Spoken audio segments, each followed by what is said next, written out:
not going to show up without video. Zoom in. Okay, so we're with What? look at anyone.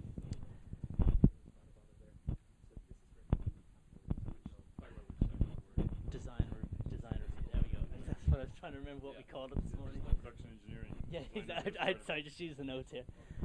So with Finbar O'Connor now, who's one of our lead publishers, and he's going to talk to us a little bit about the design review phase, which happens after localization.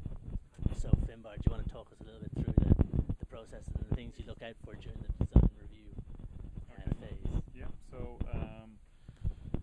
after it's been editorialized and sent for localization, we review all the files that come back from localization, make sure that the quality bar remains high, both in terms of text localization and graphics. Our main task then is to take the localization and graphics and have them render in all the markets that we're releasing a page for.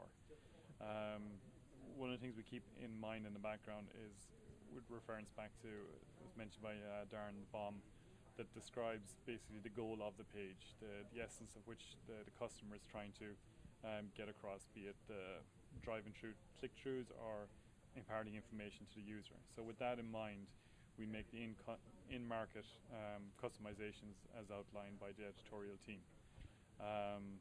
Once that's complete, we do a number of technical checks, making sure we have no broken links, and that content that we link from, again, follows in the same vein or spirit that's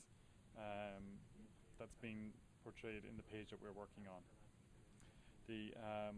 Through that effort, over the last year or two, we've either kind of designed or spec'd out tools or automation to make sure that we do have a high quality of bar before the pages themselves are sent into testing. So one of those will be Blinky, which I know that a lot of our programs are using. Tell us a little bit about that. Yeah, we use Blinky throughout the project cycle. So both from from editorial through to NHQA, and then or the design review, right through to when we're signing off files. So Blinky gives us a full report of broken links throughout the project. Other automation we've written that that complements the Blinky reports are where we actually land on pages that don't give an error message, a 404, yet still yield a bad customer experience for our client. So we may land on pages that are kind of query results that have blank results in their pages. So one of the guys on the team, Robert, wrote a tool called Category Checker. So we make sure that any category list that we link to from our site actually return valid results or return non-empty results, which is something Blinky doesn't catch. So as part of the design review, one of the critical things you're really looking for is not just the page that you're publishing itself, but actually the flow of that page and the surrounding pages. Yeah, it forms a critical part of the editorial process in terms of defining or ensuring that the content that we're linking to is available throughout the markets. But then, as we go through the NHQA, we make sure that it's consistent with what we have. Again, we're looking more at this point. We're looking at the end user experience, making sure that they get a consistent experience throughout the site. As well as the functional aspect that they don't hit any dead ends. That we always link to valid content. Yeah. Cool. And what do you reckon are the most common issues that you see through the publishing process? The main issues we face, I guess, is getting available, making sure the available content is there on time. We have a lot of external dependencies. We own the page essentially that we're working on, but we're dependent on other teams, mainly external to Linebridge, on delivering content by our release dates. So we may be under assurances from these additional vendors, the content vendors, that content will be available by certain dates. If and we plan to those. If they're not there, then our challenge is to make sure that we still get the same design and user experience without that content. So we may either rework the pages or take elements out, but we have to do it in such a way that we keep the symmetry within the pages. The pages still look good and still get the general message across. So it's fair to say that it's a balance of not just content but also user experience, and then a collaboration to ensure that the content that you do want there is available. Yeah, it's a kind of across the vendor base for our client.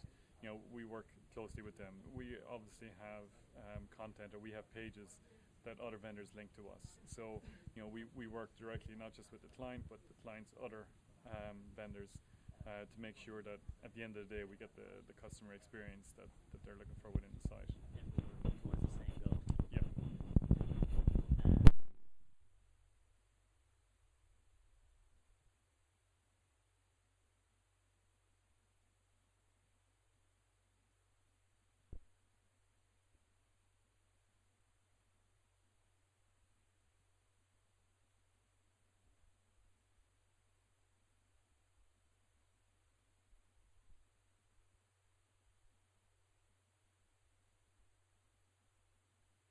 This will all be edited out later.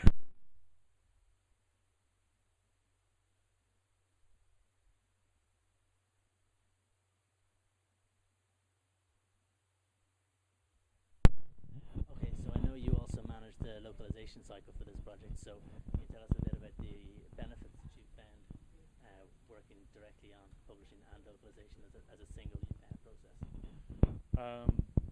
One of the critical aspects for localization, or challenges for localizers, is determining the context in which the text that they're working on,